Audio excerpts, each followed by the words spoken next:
እንደሚገኝ ይታወቃል።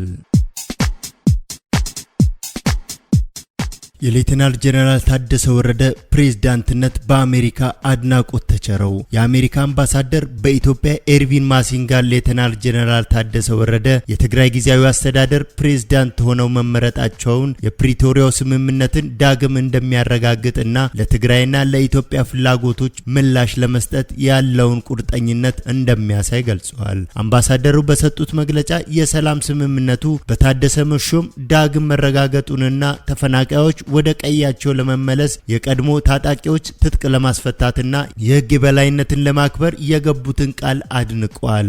ሌተናል ጀነራል ታደሰ ትላንትና መጋቢት 30 ቀን 2017 ዓ.ም በይፋ የቀድሞውን የጊዜያዊ አስተዳደር ፕሬዝዳንት አቶ ጌታቸው ረዳን በመተካት ርክብክብ አድርገዋል።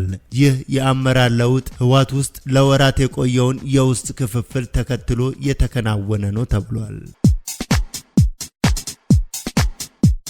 ለደቡብ ሱዳናውያን ቪዛ መሻር ምክንያት የሆነው ግለሰብ በጁባ አቀባበል ተደርጎለታል። የደቡብ ሱዳን የውጭ ጉዳይ ሚኒስተር ከቀናት በፊት ደቡብ ሱዳናዊ አይደለም በሚል ወደ አሜሪካ የተመለሰውና ትላንት ወደ ደቡብ ሱዳን እንዲገባ የተፈቀደለት ማኩላኪንቱ የተባለ ግለሰብ ጁባ መድረሱን አስታውቋል። ማኩላኪንቱ ጁባ ዓለም አቀፍ አየር ማረፊያ ሲደርስ የደቡብ ሱዳን ኢሚግሬሽን ቢሮ ዳይሬክተር፣ የአሜሪካ ኤምባሲ ኃላፊዎችና ከደቡብ ሱዳን የውጭ ጉዳይ ሚኒስተር የተወጣጡ ባለስልጣናት አቀባበል እንዳደረጉለት በመግለጫው ይጠቀሳል። ጤና ይስጥልን። ለሰዓቱ የያዝናቸው ዜናዎች እኚህ ነበሩ።